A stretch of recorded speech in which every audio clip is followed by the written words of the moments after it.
Hello, and we are live here today playing Christmas games yet again. Today we are playing Sherlock Holmes Consulting Detective, the Thames Murders. First case, the Munitions Magnate. And we are here to solve a murder that Mr. Sherlock Holmes has asked us to try and beat him in doing so. We're going to score some points. We're going to run around London, definitely not get lost in the streets with all the fog and the lack of torches. But yes, we are here. Right.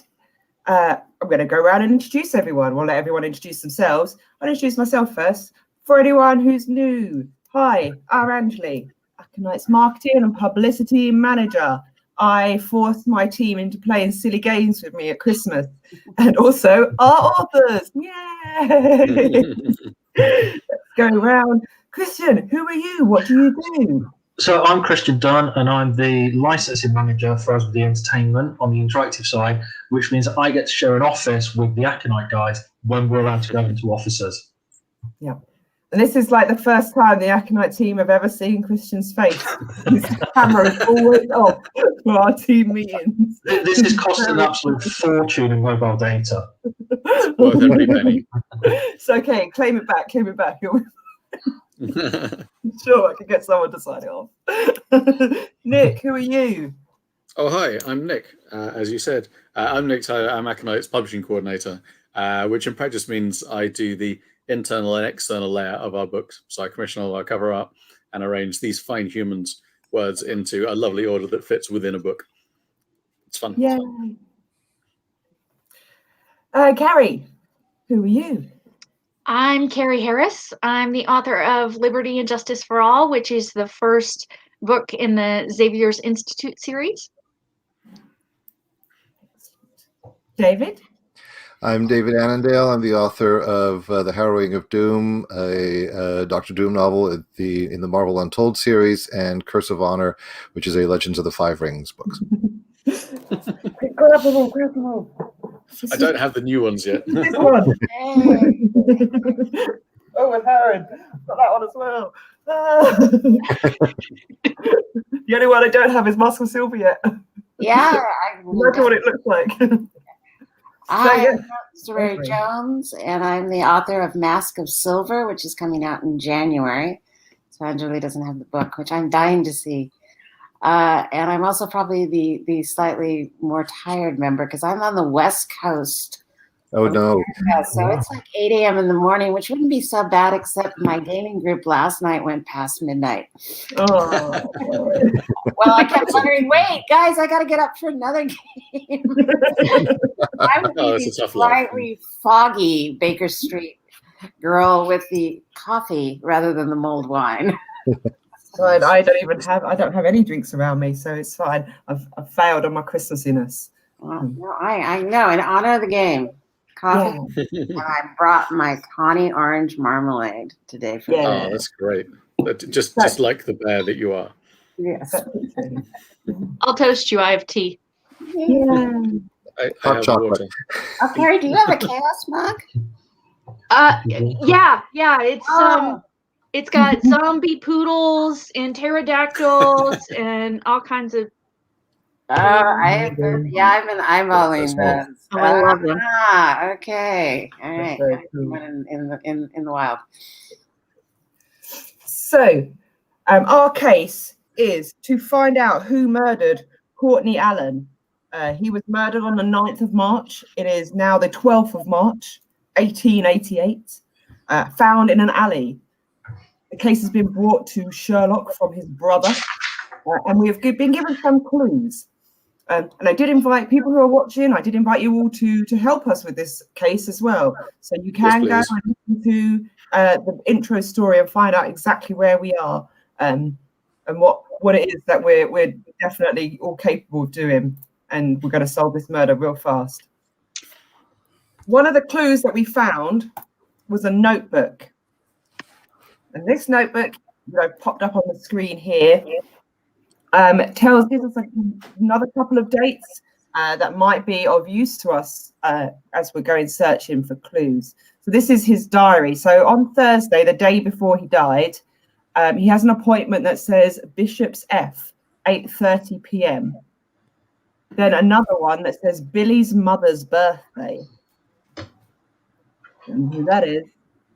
That's his secretary.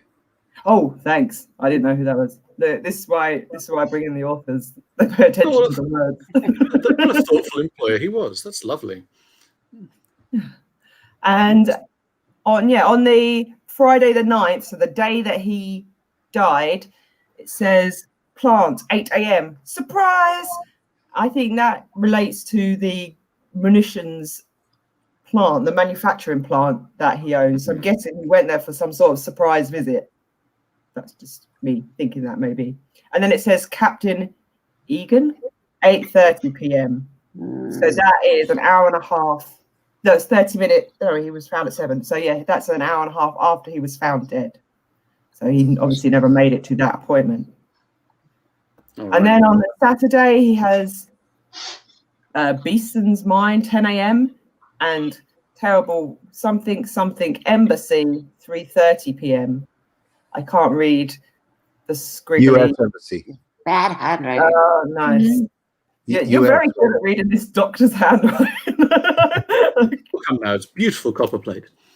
My handwriting is so awful that I've had that I can make out anything that's not as bad as mine. No, that's good. I can't read my own handwriting. Is that Spinisters tonight? SP10. I don't know what that says. Spaniard. Spaniard tonight, Spaniard, 10 p.m. yeah. AH, SP10. Don't know what SP10 stands for. And then from Clark and Sons Hatters of Chelsea, one Victoria hat that has been paid for £10. Oh, stylish dude. That's a pricey topper. So the way that the game works is that we, using the London map and our clues, you can't really see it on the screen for those people at home. Sorry about that. I have sent everyone a PDF of it as well. It has like lots of numbers, and it gets separated into different zones. And from our clues, we can use the map, which I have a big copy of, and the London directory, which tells us all the people we might need to talk to, plus all of the places we could go, such as bookshops. Oh, that's nice. We could go and visit in order to find out the clues. And as we go through, we get to a point where we think we know who did it. We can then go to the back of the book and answer some questions to gain points and try and beat Sherlock at his own game. Intriguing.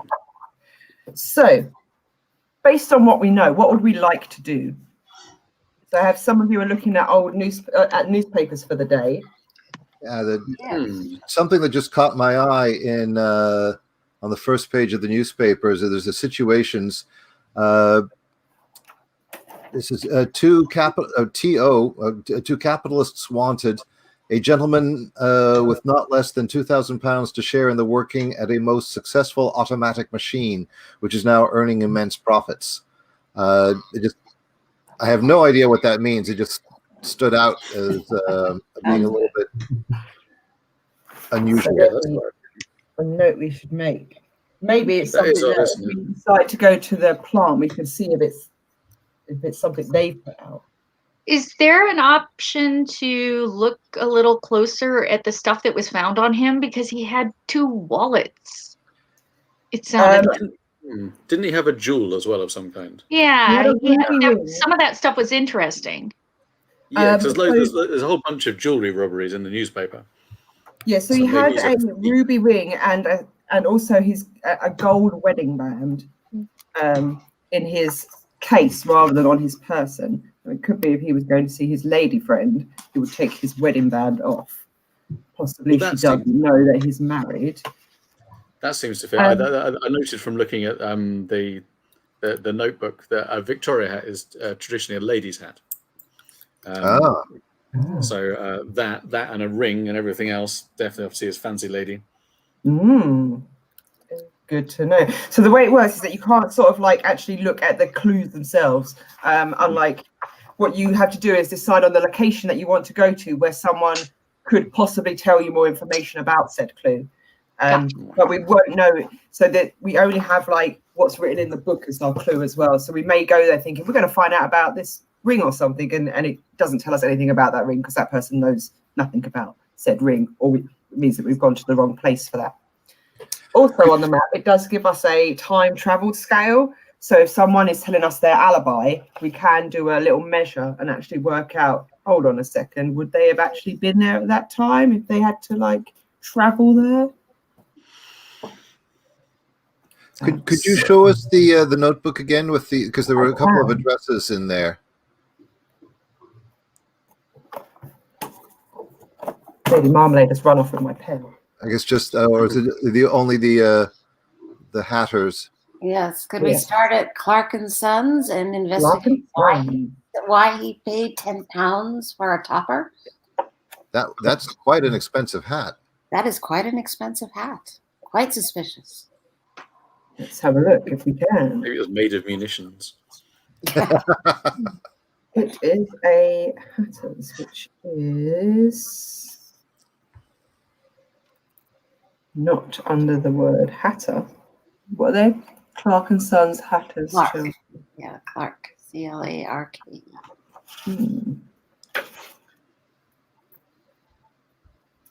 I'd be under milliners, presumably. Oh, maybe yes. No?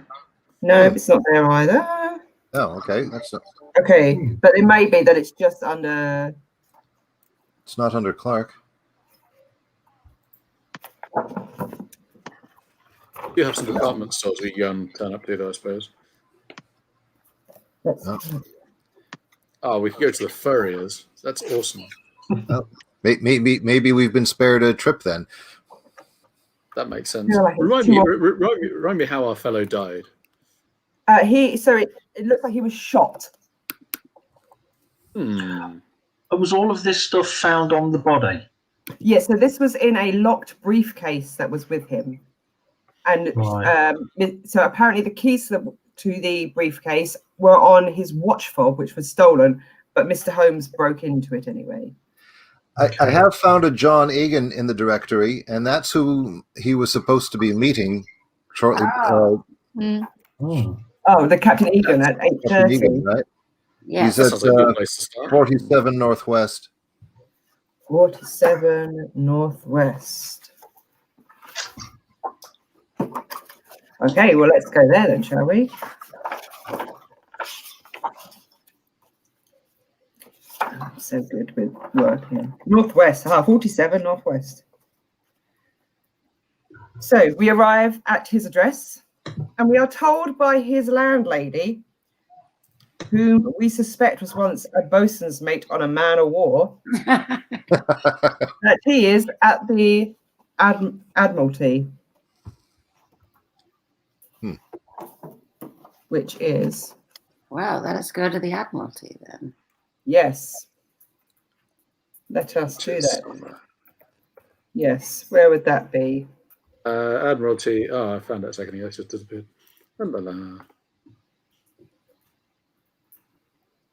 It is at 10 Southwest. 10 Southwest. Okay.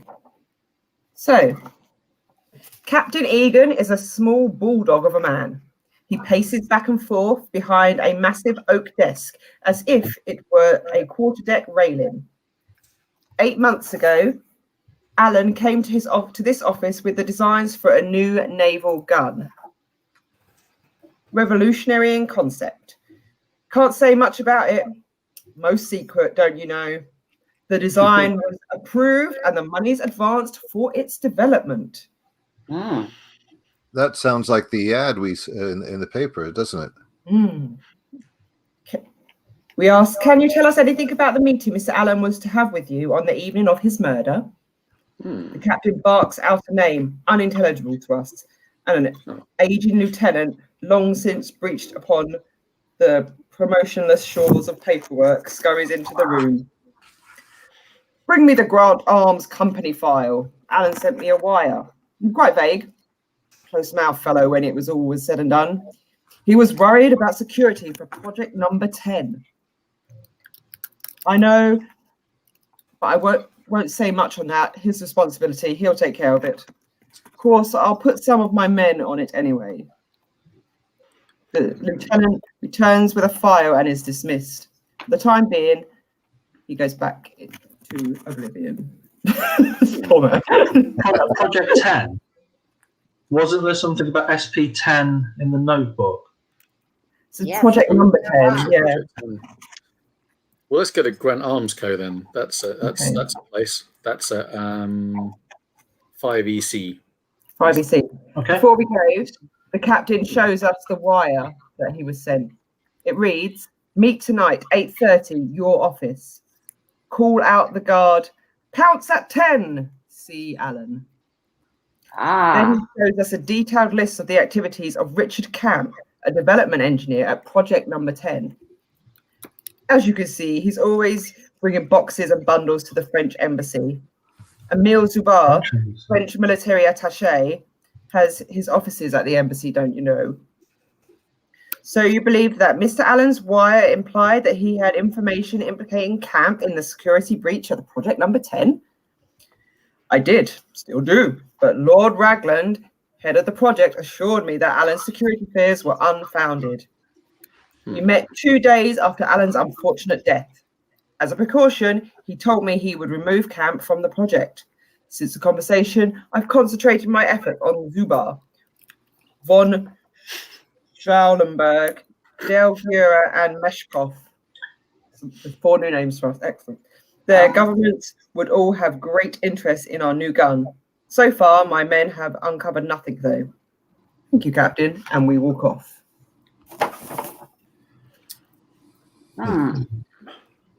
Anjuli, what was the name of the last person? I'm sorry, it was like a Russian name. Oh, so yeah, there was Zobar. I'll pop it in our chat as well. So there is Zobar. Emile Zobar, who recently got a gold medal at the Arms Trade Fair, or was accepted by them at least. Société Bacri Fairs. So do we think the French embassy would be the next place to go? It's got to be that or the American one, hasn't it? Because he was planning to go to the American embassy. Yeah. So I wonder if he's saying the whole thing to the damn Yanks. And we also there's also that I see in that in the arms trade thing that you mentioned. There's also Hector de Guerra, military attaché to the Spanish embassy, stirred the large crowd with a magnificent speech. And there's the note about the Spaniards in the notebook as well. Oh, yeah. You never suspect the Spanish Inquisition. Well, it sounds like the Brits are doing their usual fine job of selling arms to the world. This is splendid. Right, where are we off to then after all of that information? Going to the Grant Arms, or was that where he was murdered at Grant Arms? No, so he was murdered in an alley. It didn't actually mention. Found shot to death in an alley behind his office. So his office, might be behind. Okay. There's Grant Arms Company, and then there's also the plant for the manufacturer. Yeah, so, Grant Arms are gunsmith. I think the Grant Arms. Oh, sorry. Go ahead. Go on, Carrie.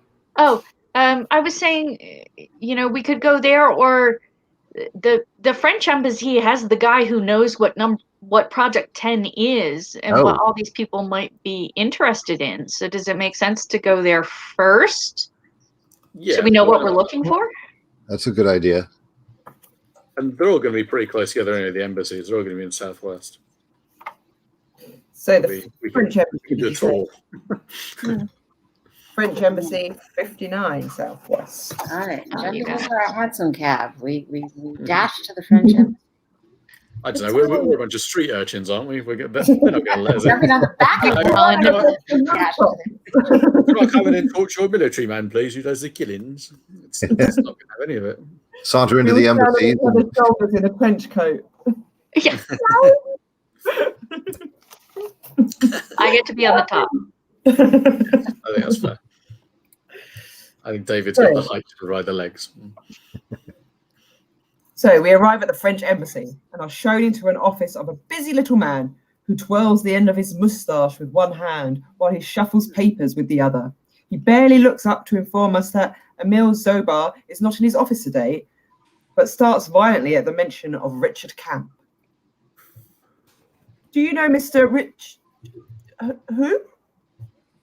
As he hums and haws a moment or two, a compact man of medium height enters. He breaks off in mid-sentence as he sees us.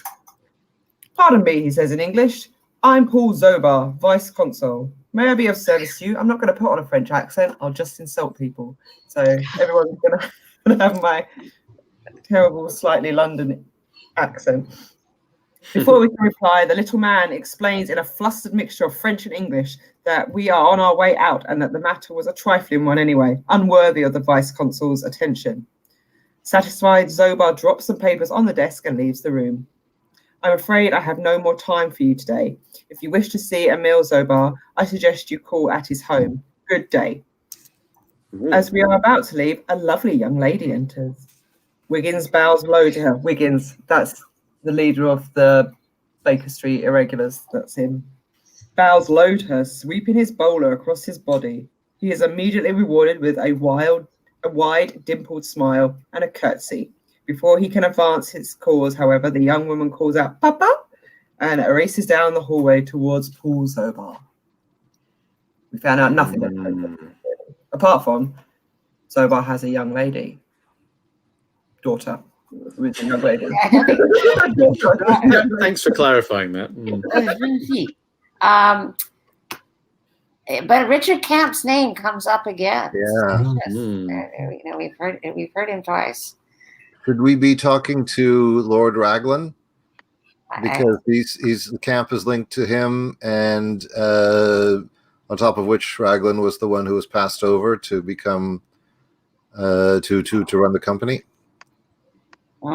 Very suspicious. Do we know where Lord Raglan is located? We can. Richard Camp actually has a home address in the directory. Wow. Carrie, you're going to go up to the head of the Baker Street Irregulars.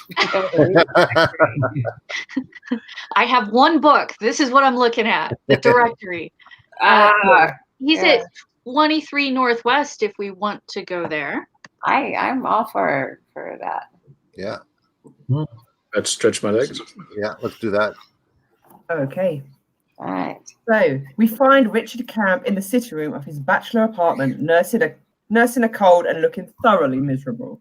As he pours a spoonful of Dr. Sari's magic elixir, he is seized with a fit of sneezing, causing the liquid to spill down his shirt front. Blast! He curses. He flings a spoon across the room and takes a slug straight from the bottle. Ill health puts me in an ill temper. We're sorry to inconvenience you, but we would like to ask you a few questions. Would you tell us why you were removed from project number 10? Lord Raglan simply assigned me elsewhere. Since project number 10 was well along, he felt I would be more useful in other areas. He also mentioned that my visit to the French embassy could be misinterpreted in some quarters, and perhaps it would be a political move for me to leave. Your visits with the French embassy? We asked. I'm secretly engaged to the daughter of the vice consul. Her father is a most difficult man. Her uncle, Emil Zobar, is sympathetic to us. Since I work for an arms company and he is a military attaché, my visits there were to see him. Both Mr. Allen and Lord Raglan were well aware of the real reasons for my visits. Did you ever discuss project number 10 with Monsieur Zobar? No, I would never! And where were you the evening of March 9th? We questioned. I met up with Annette, my fiancée, at Rules. We had quite a long dinner. Afterwards, I escorted her back to the embassy. As I met her uncle on my way out, he thanked me for the gift I had given him for his last birthday, a box of Bonds and Hod's Imperials, his favourite brand. But he added that these little favours would not save me if I ever made his favourite niece cry. The face he had at that very moment sent a chill down my spine. Thank you for your help, Mr. Camp. Wish you a speedy recovery. Interesting. So I currently reckon that the French ambassador knocked off our dude because he was creeping on his niece, who was engaged to someone else. That's my current theory. There you go. That works. The fact that he said Auf Wiedersehen before he left, we haven't factored the Germans into all of this yet, have we? Yeah, they haven't blamed yet. He didn't give us any time for that, though, did he? For where he was and when? No, just in the evening that he was with Annette on that day, on the 9th. And where were they? A restaurant? Yeah, it says rules. Sounds like a restaurant, possibly. Yeah. There must be a list of restaurants in our guide. Yeah. Restaurants. Yes, rules. 19 West Central. And then back to the embassy, which was Yes, back to the embassy, which is in Southwest. Yes. And Ragland is also in the Southwest. I found him. He's at 56 Southwest. Okay.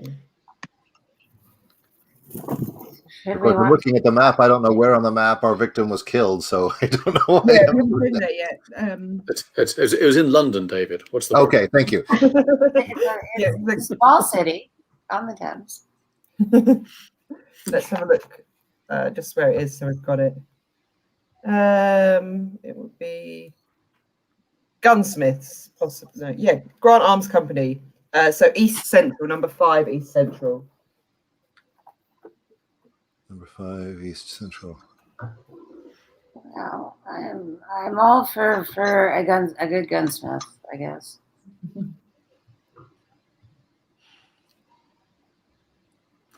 Five East Central, is that? I don't know what that is.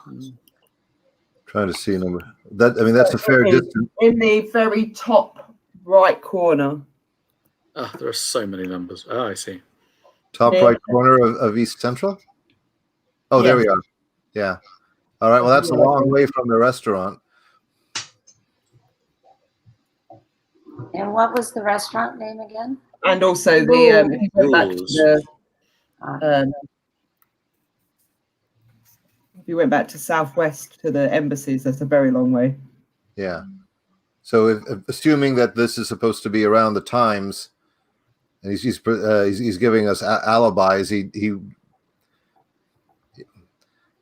that would seem to it would be difficult for him to get all the way over there. Yeah, it's true. That's not very convincing, is it? Well, and he's been removed from this special Project 10 anyway. So if it's something to do with Project 10, it's probably not him unless he's unhappy that he was removed, which he doesn't appear to be. Mm-hmm. Yes, he didn't sound that upset about that. Although I guess if he's already sold whatever the details of Special Project Number 10 were to either the Germans, the French, the Spanish, or the Americans, he's probably going to be fine. Yes. For all of them. As long as he's getting some of it. So. Oh yeah, so that classified ad would presumably have been that's the leak that I forget who was worried about. Maybe, yeah. That seems plausible. I think Captain Egan. Right. Captain Egan was concerned. Well, we have not spoken to Lord Ragland yet, and he seems to be at the center of all this. Yeah, always interrogate the wealthy. They love it. Yes. especially being interrogated by street urchins. Yes. Hello, Lord Ragland. And Americans. So, are we going to Ragland's house, or are we going to the Grant Arms Company where he? But he's not at the company, is he? He's at the manufacturer's plant because he was looked over for presidency of. Well, why don't we? His house is 56 Southwest. Should that make the most sense from here, or? I don't think we need to worry about travel time. I think we don't have to worry about travel time. Yeah. We're Russians. We dematerialize and rematerialize somewhere else in the city. It's perfect. It's one of those wonderful, like when they're filming people walking through London and you realize that they've just like hopped 3 neighborhoods to get where they were going. Yeah. That's a lovely scene in Train Spotting where they do that. If they run around a corner that's 3 miles apart, I think. Yeah. Delightful. Yeah. We do we laugh about the same in Seattle, although half the time we're really Vancouver, BC that you're seeing. So I thought Vancouver was all of America. it is really. It is all of us. But we've used Manchester to double for New York, apparently. Yeah. Seamlessly in one of the Avengers films. You're like, okay, I guess they're the same place. So again, are we rocking up on Raglan's doorstep? Yeah. Okay. Lord Raglan's man, Bang, bang, bang. Bunting, admits us to the residence and shows us into the study to wait. We are almost as impressed by Lord Raglan's establishment as we are with Lord Raglan himself when he arrives. At 30, he is the picture of an English gentleman, impeccably groomed, with grace and style, at once attractive and forbidding. Sounds like a killer to me. With introductions completed, he separates himself from us by walking to the other side of the desk, seating himself, and he asks us to begin. Before we can, however, he notices an envelope on his desk and immediately calls for Bunting. Bunting! What is this? He doesn't say that. I added that in for drama. Drummond's has slipped up again. See that this is posted immediately. Excuse me, gentlemen. Debit where credit should be or some such thing. Please begin. On the night of Mr. Allen's murder, he had an appointment with Captain Egan. Yes, the purchasing officer for naval ordnance at the Admiralty. We were working on a secret project for the Admiralty, and Courtney was concerned about one of the engineers, a Richard Camp, thinking he would be a security risk. We discussed it that morning. I gave no credence to this idea. Lord Raglan pauses to reach into a small silver box. From it, he draws forth a cigarette, which has B and H printed on it in gold leaf. He inserts it into an ebony cigarette holder, lights it, and leans back. Without prompting, he continues. No, Camp is a fine fellow. But as a concession to Egan, I removed him from the project and assigned him elsewhere. Tragic Courtney's death. To think that I had intended to stop by the offices that evening, but was forced to work late at the plant. If I had, perhaps the thief would have thought twice before tackling 2 of us. And were you disappointed at not being named president? You were, after all, senior vice president. Oh, not a bit at all. I'm quite happy in my work in technical areas. Administrative matters do not interest me at all. Besides, one of Marlowe's conditions of employment was that he succeed Courtney when Courtney retired. Of course, that would not have been for many years. Thank you, Lord Raglan, and we are escorted out. I really do want to know why Courtney was employing an American private eye to take over his munitions company, but that's I guess that's neither here nor there. Yeah. So what have we found out from this film? He doesn't seem too bothered. Drinks the same cigarette as the other guy. I'm learning lots about cigarettes from Nick and Carrie. We've now found out that B&H is probably Bonds and Hans. And I gather, Nick, this is not a well, there's another name. Yeah, in the real world, that would be Benson and Hedges. Hedges, yeah. No, this isn't real. Didn't the cigarettes get mentioned by Camp? Did he say that he'd bought some cigarettes as a gift? I think he gave them to his lady friend's uncle. Right. Oh. Yeah, her uncle on the way out and thanked him with a box of B&H Imperials. So everyone smokes the same cigarettes in London. That seems reasonable. These ones were pretty fancy. Well, since since the victim was worried about a leak, and we've already talked to the guy that he suspected of leaking, should we go to the Grant Arms company and talk to people and see if anybody else is suspected? Like anybody else has been acting suspicious or anything like that? We can see what they have to tell us. Yeah. Mm-hmm. Sorry, just before we. Oh, we've. Sorry, never mind. We've already got all the clues that we're going to get from Raglan. So yeah, ignore me. Carry on. Okay. So we're going to go to the Grant Arms. After the Grant Arms. Okay. At the Grant Arms, we meet Constable Beadle in the alley parallel to Leonard Street. I noticed a strange lump up the alley. I knew right off that there was something amiss. My instinct for the out of place, you might say. Oh, watch your step there. The cobbling hereabouts is in a bad way. Many a jagged edge just made for tripping a man. We have... Sorry, I don't know what I'm doing with these words. No, please continue. That's delightful. I feel very self-conscious. Nick does a lot of improv, and I'm the one that put him No, I'm enjoying this and not in any way judging your accent. God blimey, governor. We have strolled 30 feet or so from the base of a stairway that leads to the offices of Grant Arms to arrive at the juncture of a T formed with another alley that leads onto Old Street. It was right here, and sad to say, it was not a lump after all. Now the victim was lying on his back, the force of the bullet having thrown him backwards. The briefcase was lying right there beside the body at waist height. The wallet was lying a few feet away. The victim's overcoat was thrown open and his pocket watch was missing. But part of the chain was still attached to the vest. He was quite dead, but there was still some warmth in his bare hands. So I couldn't have missed that blighter by much.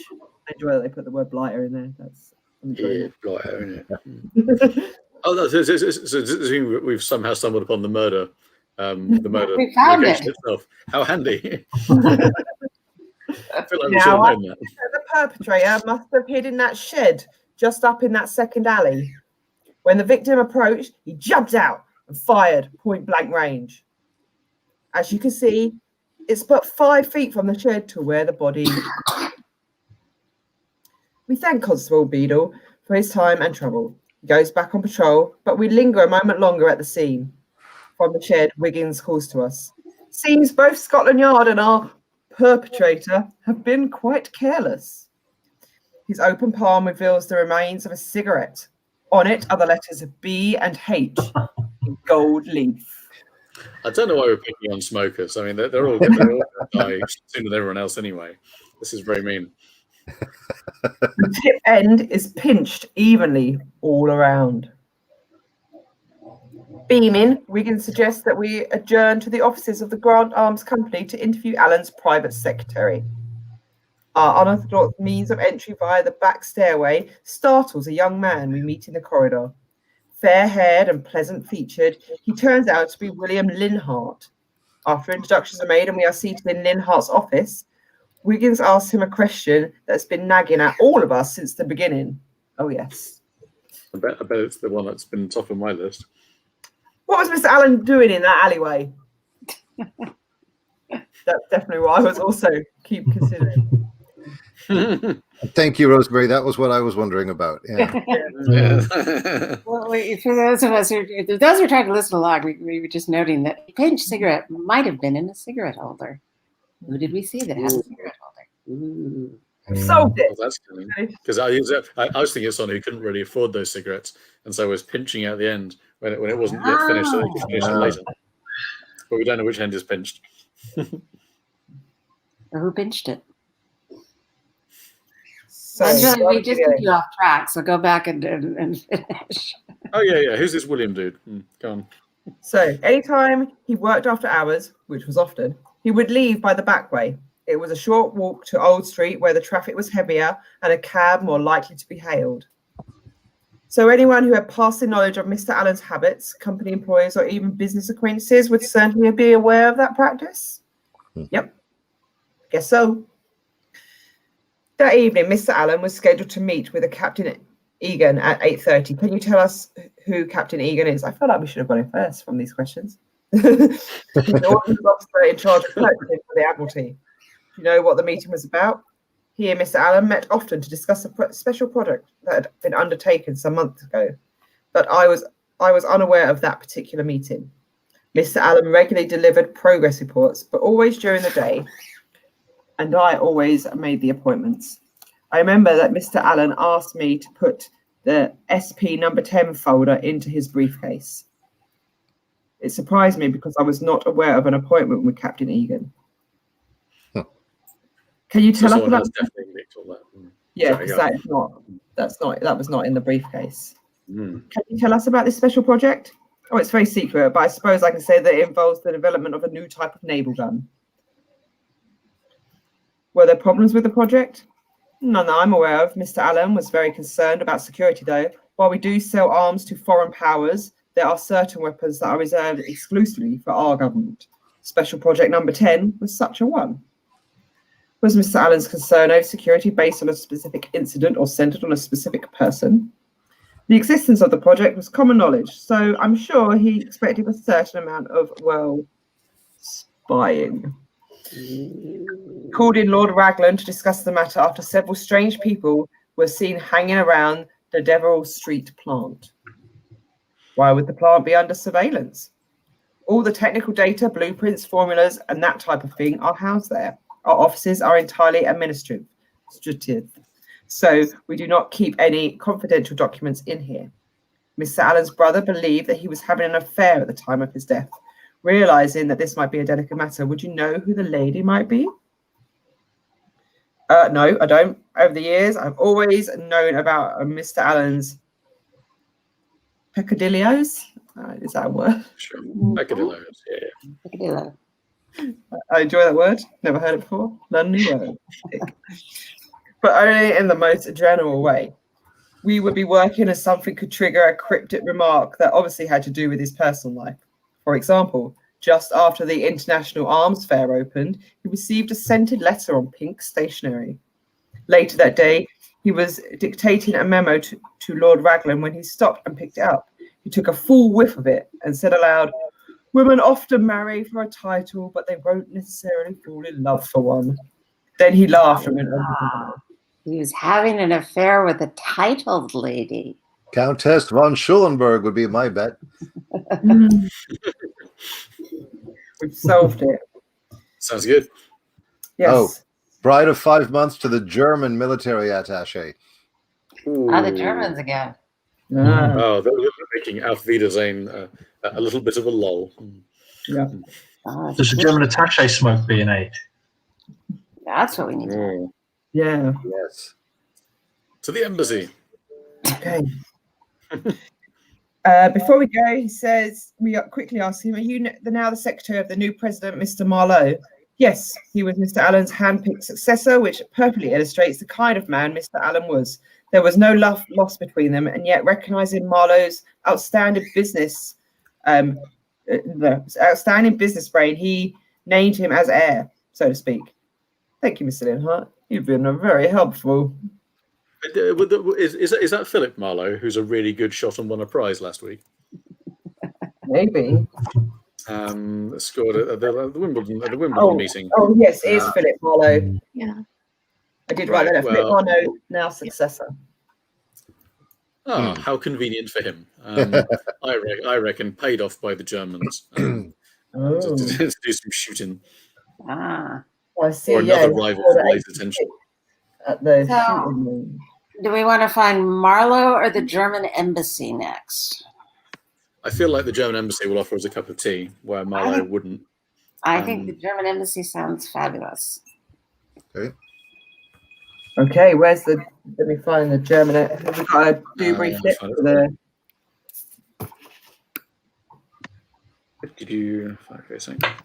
We looked at Carrie, our reader of the guides. 9SW. 9. Well, I was looking up Marlowe's, so I got him. Great. Okay. For Excellent. later. So we go to the German embassy and then to Marlow, or the other way around? I think German embassy and then Marlow sounds good. Okay. Gather the evidence and then bury him.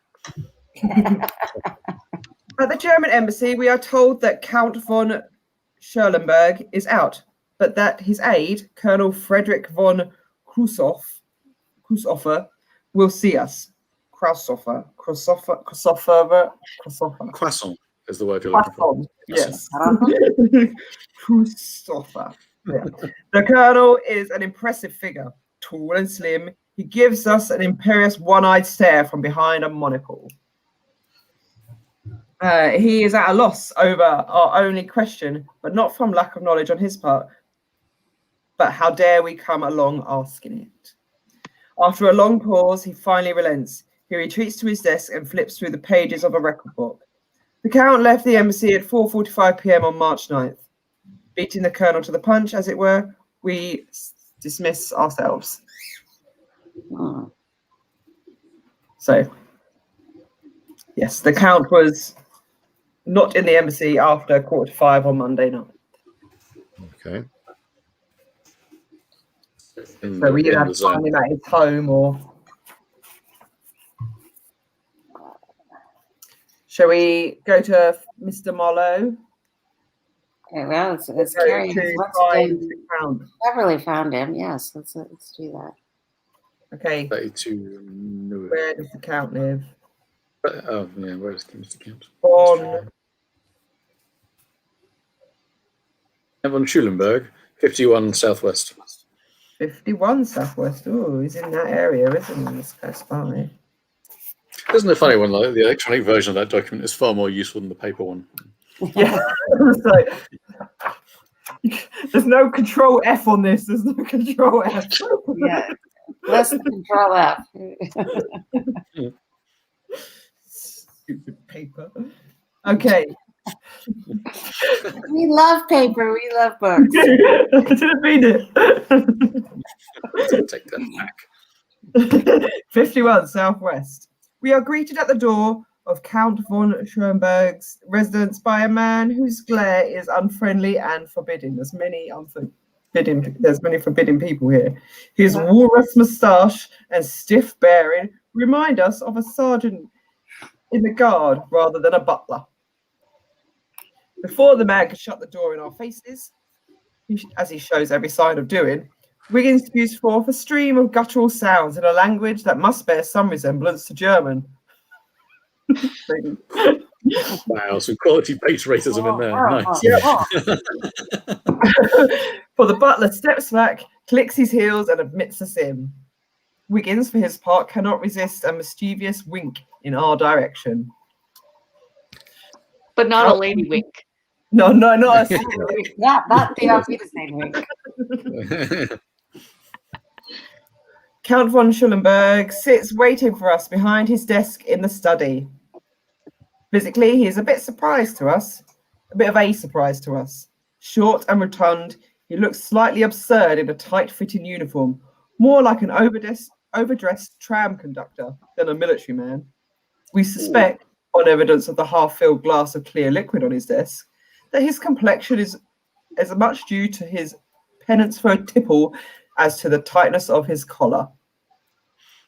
If his stature and shape, with his rosy cheeks, grey hair and whiskers, his bushy side whiskers loop down to his chin and back up to connect to his moustache, put us in mind of jolly old Saint Nick. Oh, how very festive. Though his manner conjures up a very different image. He is very cold, devoid of any emotion, and possibly angry.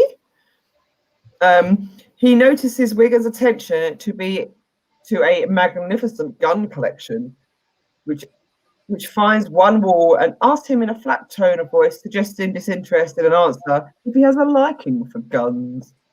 Wiggins barely begins to reply before the Count cuts him off. Now, what is your business here? We explain our mission and ask if we may put some questions to him. We take his stony silence as consent to do so. I don't like this guy. It's worth noting that he's also a championship shooter and slightly better at it than Marlowe. Yeah. Okay. From that context. Don't anger him. But a suspect nonetheless. Yes. Yeah. Were you aware that the Grant Arms Company was developing a new weapon for the British government? I knew of such a weapon, of course, but no details concerning it. Since no company can compete with our own Crump Works, I'm not interested. So, yeah, it's Crump Works. It seems like it's kind of a dick. Yep. Do you remember where you were the evening of March 9th?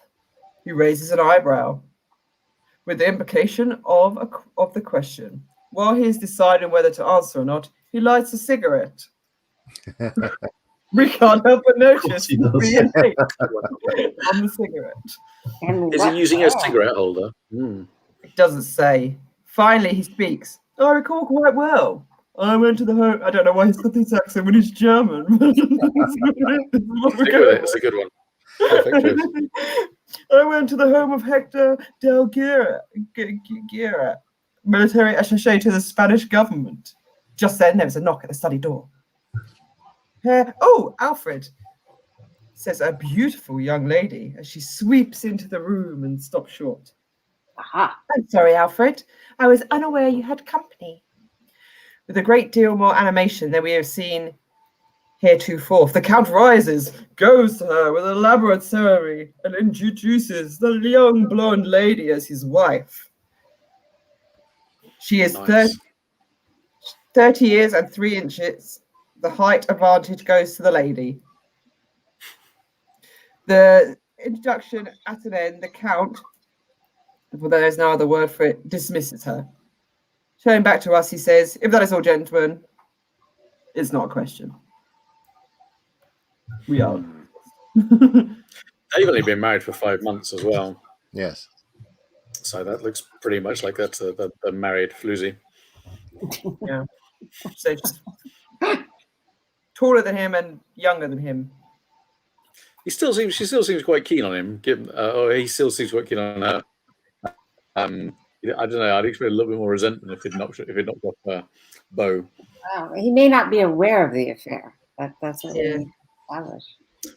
I would assume he'd murdered him. Everyone's a murderer, I think, until they can prove otherwise. Guilty until proven innocent. I think we know that both our countries are heading towards that. So yes.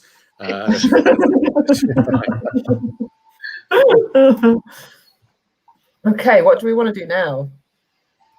Well, our Spanish medal winner came up again in the conversation. Yeah. Oh, yes. So he says that on that evening he was with him at his home rather than the embassy. So could we go to his home and establish that alibi is true? Yeah, maybe have a look at also how far away his home is to the murder. So What's the Spanish attaché's name again?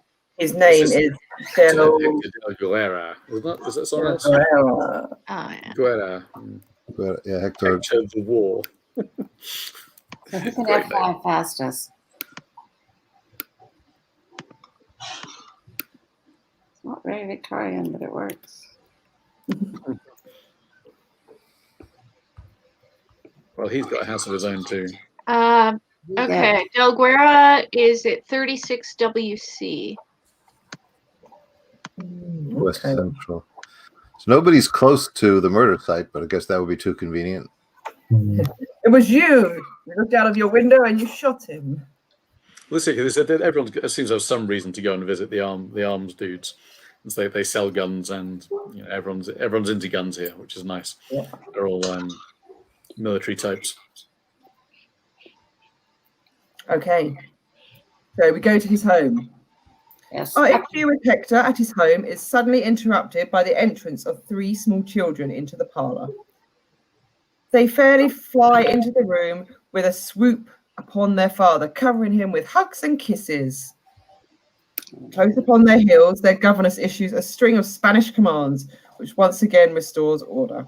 After formal introductions are made with awkward curtsies by the little ones, the governess hustles them away, and Senor del how do I say it? However you like to. Yeah, is able to continue. Yeah. On March 9th, oh yes, I was busy most of the day with a reception I gave in honour of my wife. It was a formal dinner party, you see. This is our wedding anniversary. There were 30 or so guests, and they began arriving a little after 7 o'clock. As I recall, Count von Schellenberg and his wife were the last to arrive at 8:30. After the time of the murder. Yes. Just enough time to do a murdering. And now we finally have a time of arrival and a location. We can compare that to how long it would take them to get from the murder site. Yes, so... And didn't he say that he was, and didn't he try to give the party as his alibi? And imply Yeah, that he's saying the party they're started at 7, which is the time of the murder. Yeah. And that Schellenberg turned up an hour and a half after that time. That's how long it would take me to shoot someone in an alley. So that sounds right to me. Right, where's 36 on the map? There, okay, New Oxford Street. So his house is there. We do a 15 minutes going up there, aren't we? 30 minutes. 1 hour. It's about an hour and 10 minutes if he was walking. So he could certainly make it. Through the except shoot. that we- well, if he Yeah. arrived with his wife in a carriage, he wouldn't have Yeah. had as much time. And do we know what time he left his home? Yeah, did No, he work with his other? told- Someone left the embassy at 4:45 and then wasn't seen again. Oh, okay. Yep. Until Kelly said, 30? wasn't it? Yeah, he implied that he had been at the party. That was where he was at the Right. time of the murder. Which we have now established he was not. Because we're very clever. It's the only question I have, like, did he take his wife to do a murder with him? Slightly odd. Hey, darling. Well, you know, the couple that murders together stays together.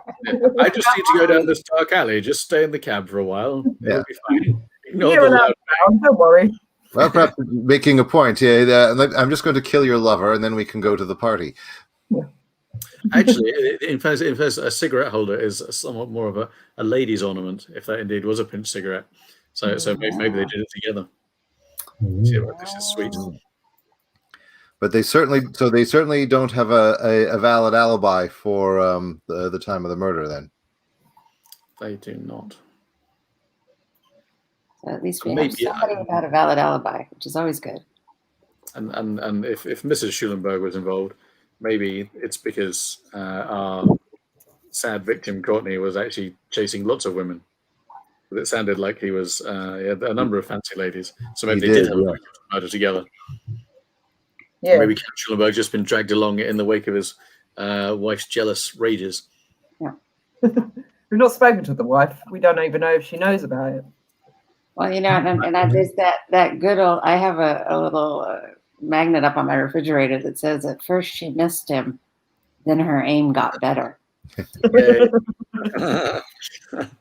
You know, there is like in the general resources, there's one guy, Langdale Pike is a social columnist and knows all the society gossip. right. If he really is dogging around, You'll know. maybe there would be rumors. Maybe. Like a great plan. Oh, very good. Oh yeah, I like that. Hey, we can obviously start some rumors ourselves.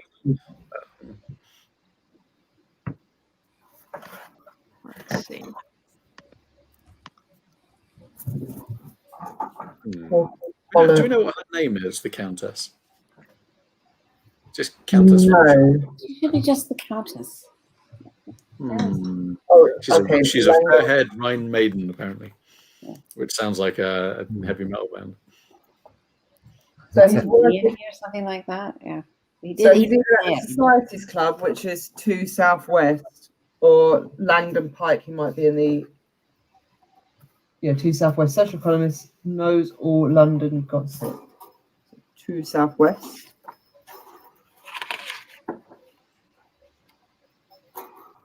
So we're gonna go there. Right. Let's see. Langdale Pipe, gossip and scandal monger extraordinaire, provides us with very interesting answer to a question of Courtney Allen's latest liaison. At first, I kept it quiet just to see how long before her husband realized. Marvelous. A bride of only a few months puts horns on an old goat. Now, in view of recent events, it would be tasteless to circulate. Catches Wiggins' look of impatient. Pike gets the point. It's the Countess von Scherlenberg. Yeah. The Net Titans. All of our submissions correct. It's looking like it could be old Scherlenberg. Excellent research, Carrie. That proved to be very valuable. It's cool. So what do we need to do next? Can we just like randomly accuse her? Is that a thing that we can do in the street? So if we think that we know there are questions, you have to go through the first set of questions, and that gives you your points, and then you can go and answer bonus questions, which will give you extra points. The idea is that we have to get over 100 points in total in order to win. And with that, I'm not going to look at the answers, but I'm going to look at the points ranges. So for the first ones, there are 4 questions. Each one gives you 25 points. So get all 4 right, you've got the 100 points, and you're at the same level as Sherlock. Then bonus ones, there are 4 more, and they give you 10 points each. Which suggests we can totally solve the murder, but in no way beat Sherlock. I understand. And that sounds doable. Because we lose points for if we go to more leads than he does, we lose. Was it 10 points per lead beyond the one that he went to? Yeah. Okay. If the players have followed more leads than home, they subtract 5 points from their score for each extra lead. If they have followed fewer leads than homes, they add 5 points to their score for each fewer lead. They obtain their final score this way. In some cases, some leads are considered free, and I've given at the end of the solution section for each case. If the players have followed some of these leads, they do not count towards the followed leads. I love the wings that keep going past Anjuli's screen. The birds. I've got this little light that she likes to sit on. It's a little light so that I'm not in complete darkness. But because it looks like a perch, it's nice and thin. She likes to sit on it, and it's toasty warm. So she's like, "Oh, nice warm perch for me." That's very kind of you to give her a warmer. But it's why it goes dark, because she puts her head in front of it. I normally expect it to be head mounted. That seems to be where Terry spends most of her day. She does like to live in my hair as well. It's a good place for her. The nest of mess that is my hair. I don't know what to tell you guys. It's true. Well, do we want to at least try the munitions factory? Because I think right now we know he's probably jealous, but is he trying to take the guns too? I mean, in terms of motive, do we really know? It does sound like it's probably both, doesn't it? That he wants the whatever the special project number 10 is. And it's convenient to. I was going to say it's convenient, but it's not really convenient to kill someone, to shoot the guy because he's doing your wife, because you really want to steal the guns. It's like, but you've still killed him. That's not a good alibi. That's my alternative alibi for murder. Is also still murder. Is which maybe suggests that it could be someone else. But because it suggests to me that someone's either setting up as Schulenberg did it because he's dating his wife, so that's a way to get away with it, or it's the other way around. Someone's using the jealous husband excuse to get away with murder to get the guns. Right, because you can't tell which. Planting the cigarette to make it look like he was there, but then neglecting to take care of the fact that it's been pinched by the cigarette holder. In which case, that would point us towards. I've already forgotten who had the cigarette holder. But Lord Raglan. Lord Raglan. What does Raglan stand to gain again? Was it just control of everything? So he was the first vice president who got overlooked for Marlowe, And so instead of being the company president, he's now first vice president, and he's at the plant still. So he hasn't gained anything. No, but as first vice president, he should have gained presidency rather than second vice president gaining it. So he didn't know that in advance that he was going to get overlooked. Well, someone who I think he did say, I think that was part of Marlowe's stipulation to come and work there, was that he would be next in line. Okay. So that's what he did know. It sort of sounded like he was saying it's Marlowe that probably did it because he didn't want to wait for many years for the retirement. Right. Maybe. Is there a way of finding out, since there is that ad in the paper that's clearly someone advertising to sell the special project to the highest, to bidders. Yeah.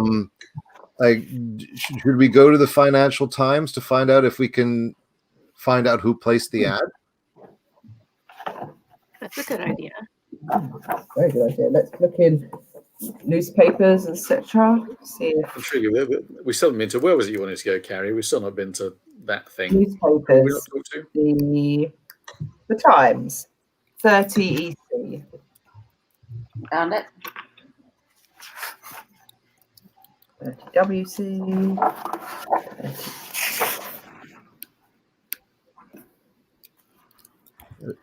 30. There's an address on the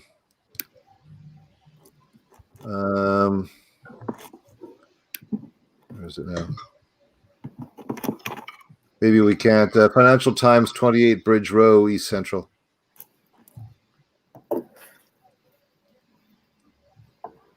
Is it the Financial 30 EC? Yeah. Yeah, I have the Times 30 EC. Yeah. Okay.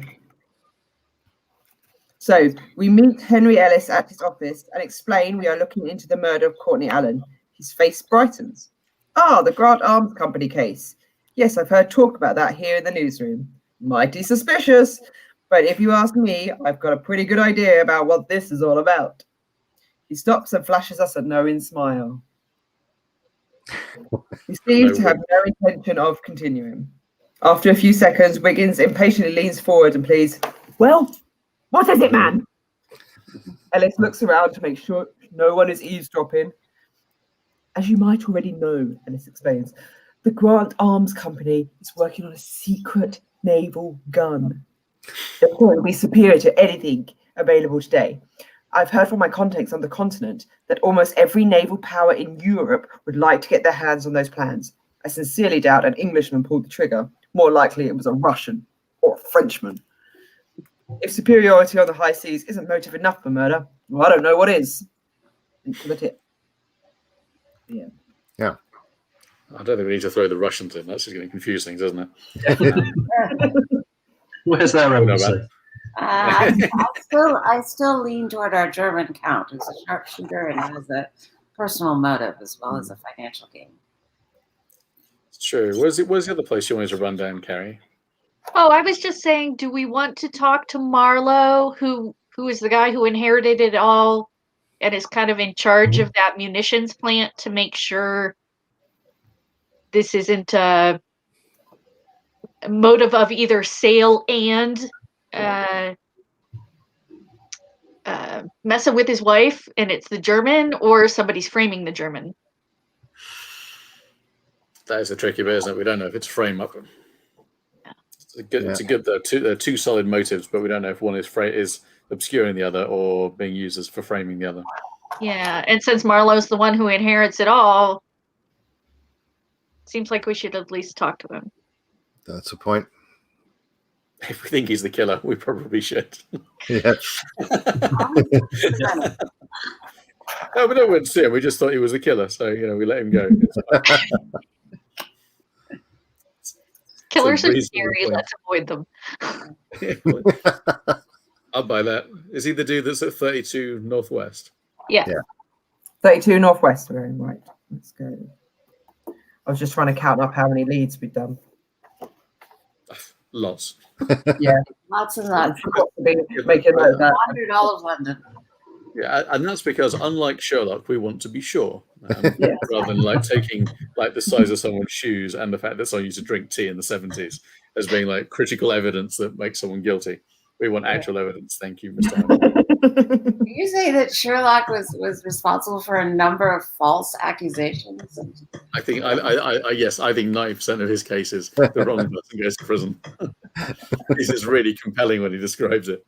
So he's a violin playing heroin addict who randomly points at people in the street and gets them arrested. It's not good.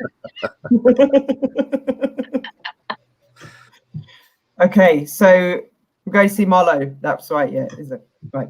We make our way past the stacked luggage in the hallway to find Philip Marlowe in the centre of a parlour swinging a golf club. A mashy niblick by the look of it. Okay. It's always Cool. For you golfers out there, I don't know, a mashy niblick. He is a brisk man in his mid-40s. He informs us that he is on his way to the country estate of Sir Clayton Partridge.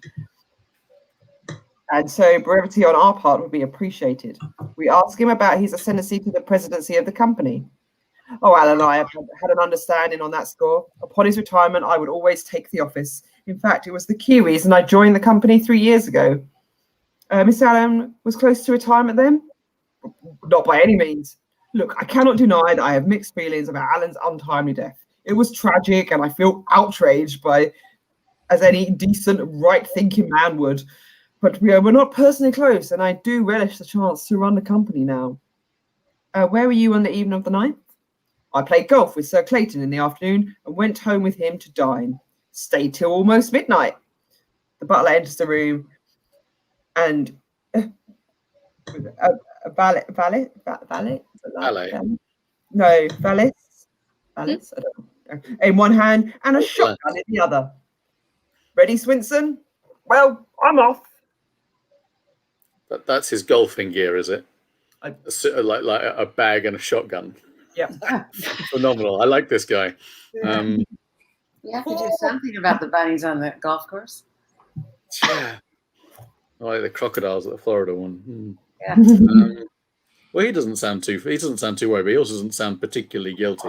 He just sounds like a rich dude. He's more interested in playing golf than resolving any of his duties. That doesn't sound remotely familiar. He sounds okay, I think, as a murderer. Because he sounds like he's alibied for the entire time. That too. So again, I must say our count lacks an alibi and has a motive. Yep. Are we looking back towards our friend Shuley? Yeah. Whatever his name was. He has motives coming out of his ears, so. Are we still drawn between Schulenburg and Ragland though? Have we ruled Ragland out in any useful way? I think Ragland because of the cigarette holder. I think Ragland is the number 2 suspect. The problem is we didn't get. With Ragland. Oh no, that was. We never did find out what about Ragland's movements at all, did we? Or did we? No, we didn't really get an alibi for him, nor did we disprove an alibi. No, he just never said anything.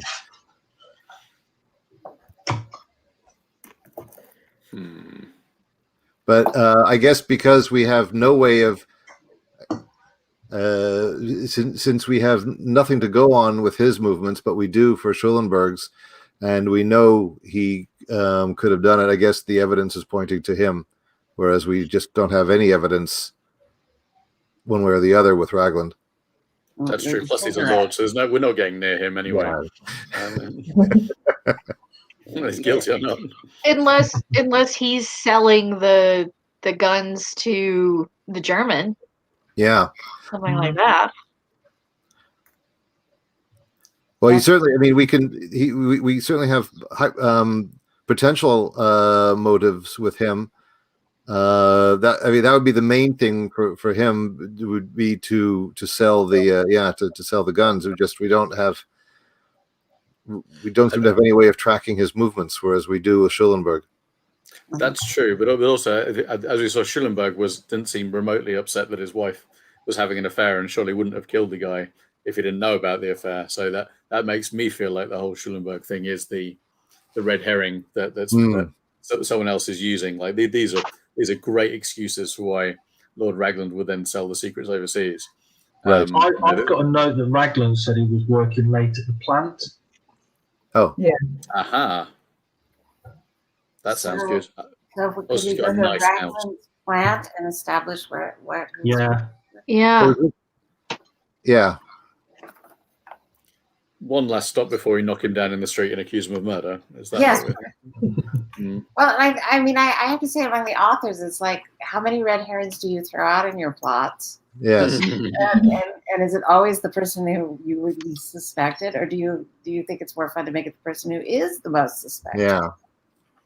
But flipping it around, we the goal being to prevent the reader from guessing, whereas here in the game it has to be possible for the players to get it right. Yeah. Yeah. So you're always playing against yourself when you're somebody who writes in just slightly mystery genre. It's like, no, that's too obvious a clue. I would never put that in. the only other odd thing that we got from when we went to see Mr. Ragland was, apart from his delightfully named Bunting, man, that letter when he said, "Oh, Drummond slipped up again." Drummond refers to the bank, I think. Oh, with the letter, which is somewhat interesting and sort of implies that there's some kind of transfer of cash it going does. on. That's good. So that seems to lend us Ragland action further. Yeah. So Ragland, we have the cigarette. Oh, and also Ragland was throwing out. Ragland was throwing out chaff about Richard Camp again as well. He was one of the people that was spreading the Richard Camp's quite dodgy. Bound to be someone else leaking secrets to whoever. Yeah, so someone is leaking secrets from within the plant. So Absolutely, Ragland himself. Okay. Well, we need to go to that munitions plant, but where the heck is it? Have we not already been to, was it not the same location? we went to the offices. Yeah, but we didn't go to the plant. Yeah. Oh. No. So that was So would it be the Grant Arms Company? Yes. That's where we went. Oh. yeah, it's 12 Deville Street. It's the manufacturers. Oh, let's go there. Or the whatever they call it. The heavy munitions plant. Right. It seems like a slightly odd thing to put in London, which is the only reason I was doubting that it might be available. Yeah. I'm saying that less than a mile and a half from where I'm sitting, we used to have a huge munitions plant during World War II. So, yeah, why not stick them in the middle of the town? What would it be under? Well, because I want Control F for me. Yeah, that's what I was looking for, and I can't find anything that looks. Gunsmiths. That's that. Maybe we're not going to get any more information other than what we got. Well, maybe they meant the offices. And in that case, rather than the plant itself, I'm not sure. They've told us the address is 12 Deville Street or something.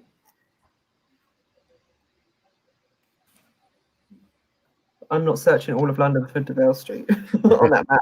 Deville Street, we can do it on the map. How's Deville spelled? Is that 2 L's or something? Deverell. Oh, Deverell. Okay. It's not going to find it because those words are drawn on the map, not numbers. Score.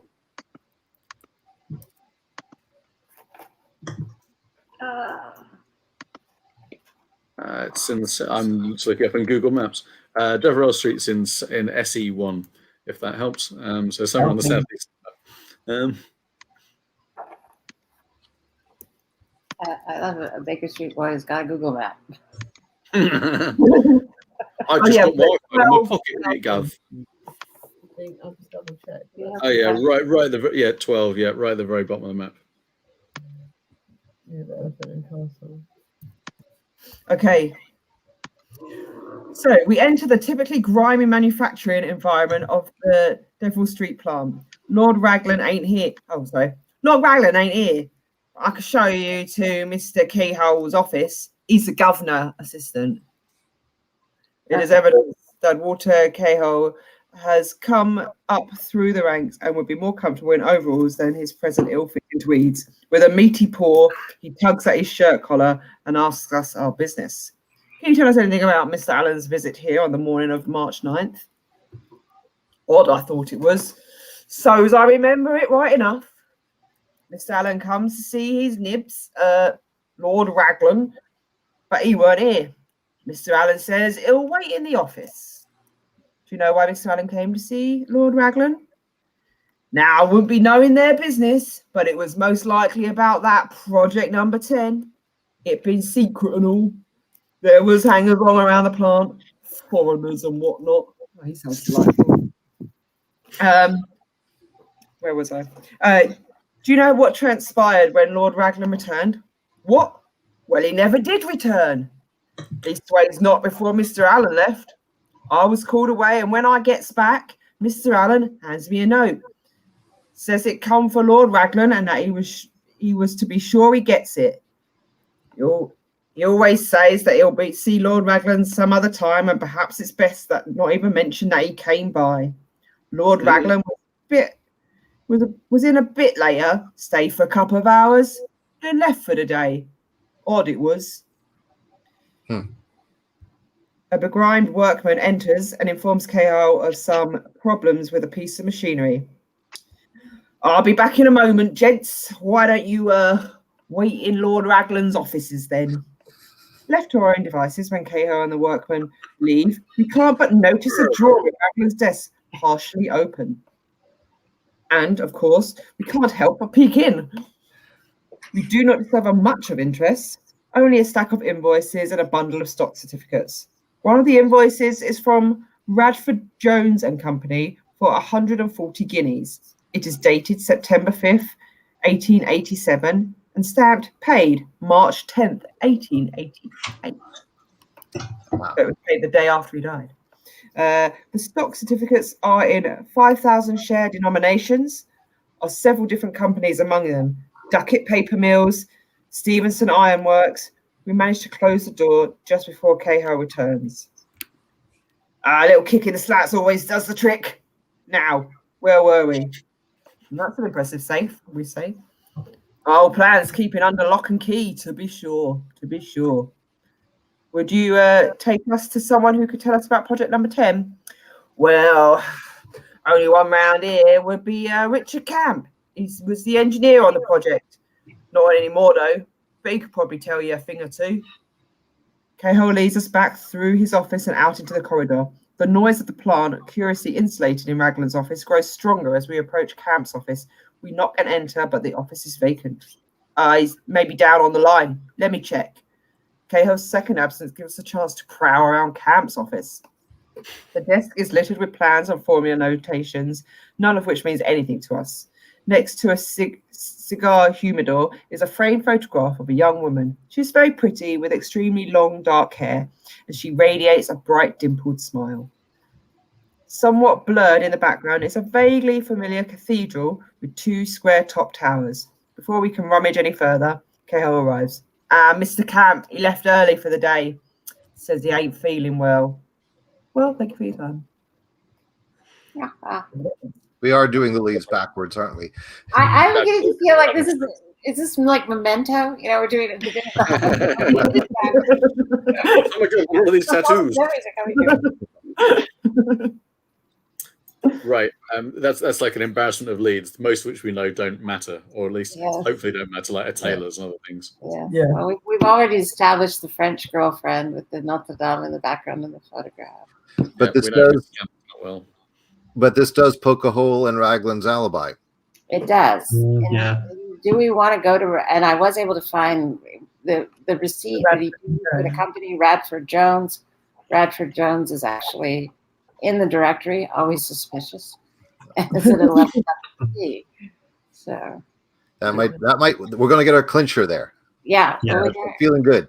it's a Okay. Jones. It's gotta Done be- 11 leads, just so everyone knows. 11 leads. I bet Sherlock did it in 2. I did it. I didn't even need a lead. I killed him.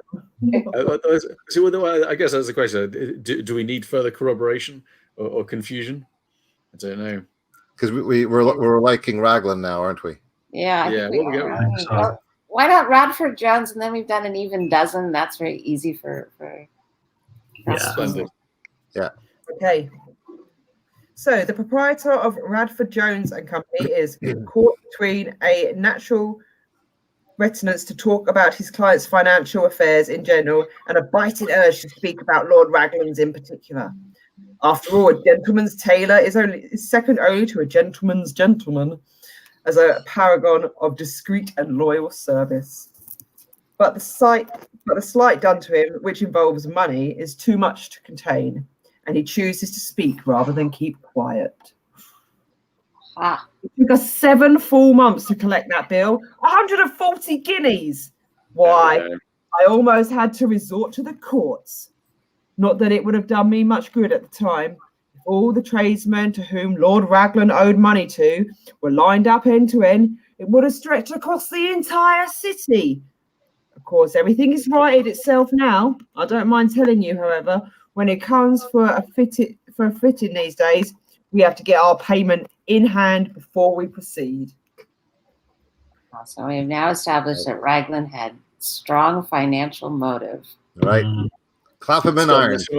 Up to his ears in debt. Yeah. Up to his ears in debt, but mysteriously flush with cash the day after the murder. Yeah. Very and Project 10 plans have disappeared. All right, let's go and game. Yeah. Summon everybody into the drawing room. Yeah. Okay. All right, Mr. Raglan. You've been done. Nicked. Right, okay. So I just need to check. Do I read the solutions first and then ask the questions? Or I suppose we should answer the questions so that we have it on record. Find out how foolish we are. Yeah. Okay. Question number 1. Who killed Courtney Allen? Mr. Lord Raglan. Lord Raglan. 2. Why was he murdered? Money. Plans, the works, all them things. What was the significance of the message found in Courtney Allen's notebook? I guess that's the SP one, which was project number 10. Yeah. Right. Flogging the plans for special number 10 would give Raglan the cash to pay off some of his debtors, or at least his tailor. So, like, solid priorities there. Well played, Lord. I'm going to murder him. I owe that guy a suit. What was the reason for Richard Camp's visit to the French embassy? His girlfriend. Yeah. Secret fancy lady. Secret romance. Oh, that's right, yeah. The one of many that's more ladies. posh. So that is the third series of questions. So they're the main ones that you go through with Holmesy. Okay, so these ones them correctly. Okay, you want me to check? I don't know. Maybe it doesn't matter. Let's do the bonus questions. Okay, so I don't know. So there's like a little thing to read out which tells you some stuff. So I don't know if we should just write down what we think. Then Holmes will actually tell us, and then we can tick off. I can check against the solutions for the score afterwards. Should we answer the bonus questions first? Yeah, that probably makes sense then. Okay, bonus question number 1. Why was the tip of the cigarette found at the scene of the crime pinched around evenly? Because it's in a holder. Yeah. Who was Courtney Allen's paramour at the time of his death? Countess von Schulenburg. Yeah. What was special about the weapon used to kill Courtney Allen? It was a gun. Yeah, don't know about that one. It knocked him across the alley. Oh yeah. Was it the Project 10 gun? It was a powerful gun. Very, very powerful gun. Yeah. Very powerful. Number 4. How could Wiggins easily make £10? Not gonna go there on the early morning. Presumably he could Children, no. Hat. can you just return the hat? Yeah. Return of hat. Return the hat, get tenner back. Done. That's true. We may have missed 2 of these. And they're running around London. I think Wiggins is basically that sort of implies that Wiggins is like just helping himself to evidence. How much touch for that pay Wiggins to plant evidence? Okay, I'm going to put our points in. I'm not going to tell anyone, and then I'm going to read out, and then. Not enough this time. Oh, we could. I guess we can't just purloin evidence, like maybe deliver the ruby ring to the countess. Or sell it. I mean, I don't know. I have a feeling that was maybe one that we missed. He could fence everything that was in the briefcase, followed by the body of Alan himself. Yeah, that's true. This is a good time selling a body to medical science as well. It was. Yeah, actually, this would be a phenomenal time to be cataloging a few corpses. How we missed those days, Rosemary. Back in the good old days, we could sell a couple of dead. I did a Forgotten Realms novel set in a graveyard, and I was using a lot of Victorian graveyard features. Like they used to put an iron metal cage over the graves to keep people from digging them up. And it was so funny how many D&D players were like, in my case, it was to prevent the corpses from rising up out of the grave and terrorizing the city. And it was so funny about how many D&D players wrote me and said, where did you get that phenomenal idea about an iron cage over the grave? And I'm like, well, Burke and Hare, two the finer grave robbers of their time. Well, big I will say we did considerably more leads than Mr. Holmes. Sherlock written too. Of course. Yeah. I think, as we said, we're more thorough and we want to be sure. This is fine. Reckless. Drunken. But we might.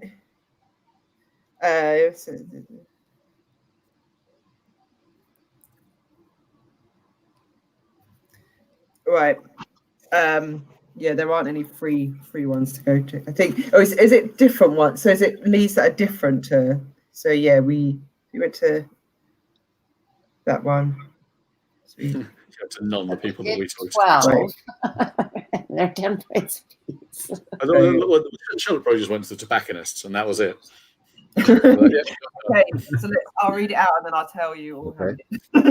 Okay, we are gathered once again at 221B Baker Street, comparing notes and discussing the case, trying to unravel its many threads, when Holmes finally speaks.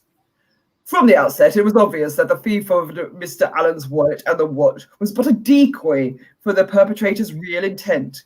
In the first place, it is unlikely that a common criminal would have overlooked 2 valuable rings, and in the second, a simple thief would not have been an explanation for the disappearance of the SP number 10 file that Billy prepared for Alan and which no longer is in his briefcase.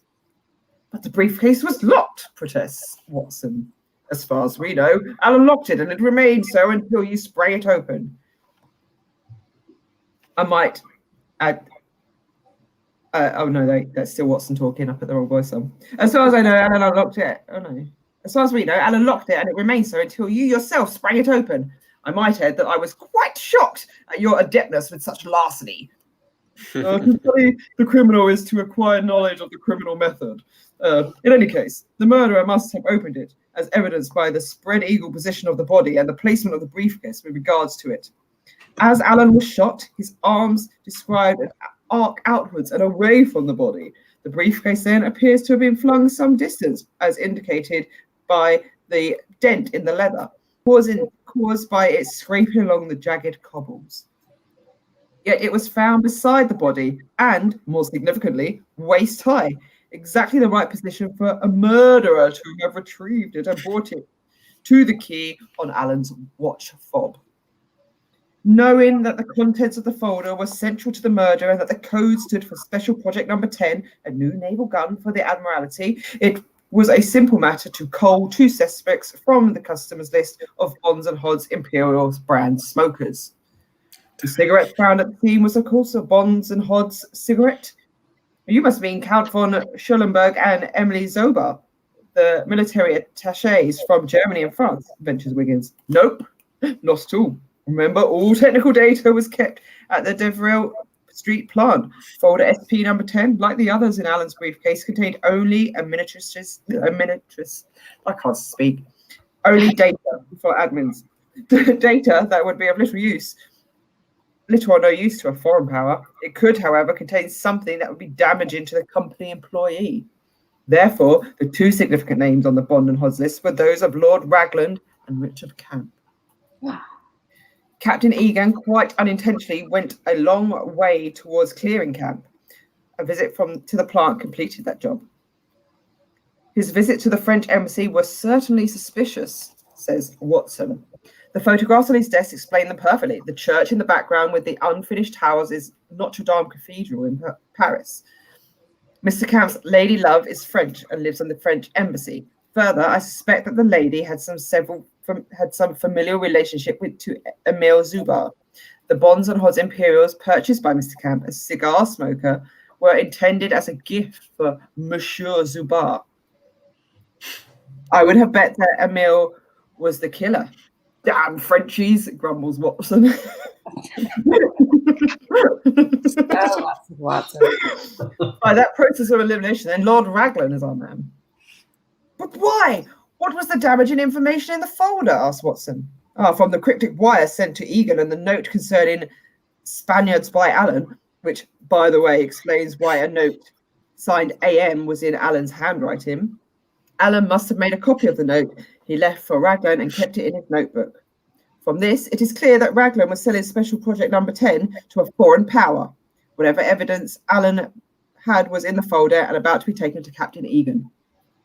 I believe Mr. Allen went to the plant that morning to confront Lord Raglan about the evidence. When he was intercepted, the note he when he intercepted the note, he saw a chance to catch Raglan and AM, Alexei Meshkov, military attaché at the Russian embassy, red-handed. He set up the meeting with Egan and was ready to pounce. Raglan, for his part, was either told of Alan's surprise visit and the intercepted note, or else he detected something amiss with the note itself. He probably waited during the day for the axe to fall, and when it didn't, he realised that Alan was playing a waiting game. He took up station in the alley, knowing that Alan would come that way and shoot him. So, we got 25 points because we said Raglan. We got 25 points because we had discovered that Lord Raglan was about to sell Secret Project. We didn't get the next 25 points, which was what was the significance of the note, because it actually is to tell them where the sale with Alex Meshkov took place, which we didn't even get Alexei Meshkov in our... Yeah, you suspect the Russian. Entirely irrelevant to our investigation. We didn't need these details, Sherlock wasting your time with extraneous facts, typically. But we did get 25 points to say that he was visiting his fiancée at the embassy. So, in the second series, we got the fact that it was in a cigarette holder, correct? So we got 10 points for that. We got 10 points for Countess von Schoenberg. We got no points for number 3, which was that the weapon was from the Grant Society. Which means, and Wiggins could have got £10 by returning the earring to the Countess von Schoenberg, which is mentioned in an ad in the newspaper, because it was lost during her meeting with Alan at the Bishop's Finger, which would have given us 10 points. Yeah. So we figured it out in a completely different way from Sherlock. That's very pleasing. We still caught the murderer. So that gives us 95 points. So we definitely haven't got 100 points. Sherlock solved the case in 4 leads. Oh no.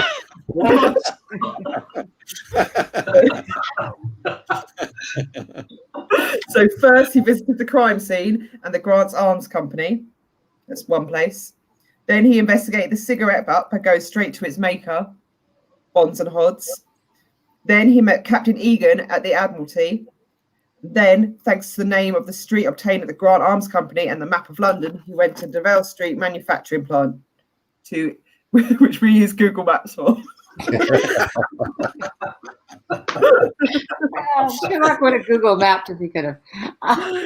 So he does on the BBC show. Yeah. So we lose 40 points of how many leads we went to. Wow. It's all right. I don't write detective mysteries. It's fine. 5 points. Yeah. I think we all deserve a pat on the back though for wandering about London. Yeah. As No, Nick you got said, it right. he really built a solid case, one that will stand up. Chain of evidence. That's right. Yeah, Sherlock's just about cigarettes. Yeah. So well done us. Yes. Hooray. Yes. Sorry, team. That's great fun. That was a lot of fun. Yeah. I like that a lot. I do wonder about Sherlock though, because it sounds like he solved it and then just left this guy to run around as a murderer while waiting for his idiot to investigate it too. Maybe he just waited for us to leave and then was like, yeah, arrest that guy. Could be anyone. Or maybe he was waiting till Raglan paid off the tailor because he also had a standing account with that tailor. She's also had a dodgy interest. Oh, that was great. Yeah. Well, thank you so much for inviting me. That was really fun. Yes, thank you. That was lots of fun. Thanks for setting this up. Yeah. Great. Well, I thought that we might have to take it into 2 sessions. So I do have things booked in for Friday. So if anyone wants to do a different case on Friday, if you're around, we've got that open space for another case should we wish to. Let me know. Yeah, ping me a. Yeah. Yeah, we've got 10 cases, so we can do any of them. But yeah, let me know. But yay! Okay, we're going to go backwards round. Remind people who everyone is, what you're doing, and let's go. Rosemary, go. Hi, I'm one of the authors for Aconyte, and I wrote Mask of Silver, which will be the next in the Arkham Horror series, and it's silent movies meet cosmic horror in Arkham, and a director takes his crew home. And that is out in January in the US in paperback, and globally on that same day, which is the 5th of January in ebook form, coming to the UK the month afterwards, so February. David? I'm David Annandale, author of Curse of Honor, the Legend of the Five Rings book, and just out The Harrowing of Doom with Dr. Doom, part of the Marvel Untold series. And both of those are out now in paperback and ebook. UK version in paperback is coming out on the 7th of January. But everywhere else, it's available in paperback. Yeah, it's just been pushed back a little bit in the UK, sadly, world events. But yeah, all available in ebook. Go buy ebook, read it now before Christmas, and then in January be like, oh my God, that was so good, I need a paperback too. Because that's what you will say. Carrie! I'm Carrie Harris. I'm the author of Liberty and Justice for All, which is an X-Men novel. You can get it for everyone you love for Christmas or whatever holiday you celebrate. Unless you're in the UK and you have to wait until January 7th as well. Unfortunately, those books, are November/December books for the UK. Everything had to be pushed back, sadly. But yes, it will be available in paperback in the UK 7th of January, but it is available in ebook form globally as well. And paperback in the US and Canada. Goodbye. Nick, who are you? Hooray for 2020. Hello again, I'm Nick. I work at Aconyte. I make the outsides and the insides of these pretty books, apart from the actual content of the words. They're all beautiful books. You should buy them all for Christmas and for every future Christmas forever and ever and ever. I agree. Christian. I'm Christian. I'm the interactive licensing manager for Asmodee Entertainment. And many years ago, I was David's editor. Oh, many years ago. God, Right. it was you all along. Secret twist. Full circle. And I'm Anjuli, Aconyte Marketing and Publicity Manager. tweet us, I reply. You Facebook us, I do the replies mainly, unless I'm on holiday, and then it's probably Nick. But yeah, I do these things. I help sell books and get to hang out with all of our lovely authors and do fun things like play games at Christmas with them. Thank you everyone for coming along. Thank you for playing. I hope you enjoyed it. Sorry if you were like, oh dang, I was going to play that and now there's spoilers. Just turn it off 10 minutes before the end and you'll never have to worry about who did it. You can solve it for yourself. Don't do it the way we did. Do it in 4. Do it in 4 minutes. Do it. This is the one that'll get you the quick cheat. Go to the last 10 minutes to find out how to do it. But yes, which they'll only know about by watching all the way through. When we tell them right at the very end, if you watch this, you now know the quick way to win. Curses, yes. But yes, thank you everyone for coming along and hanging out and playing some games. Tomorrow we're going to be back at 4 o'clock playing some Just One with some people, which is a silly, fun party game with word associations.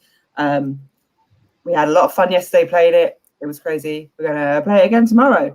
Cool. Well, see you later, everyone. Thanks for hanging out. Bye.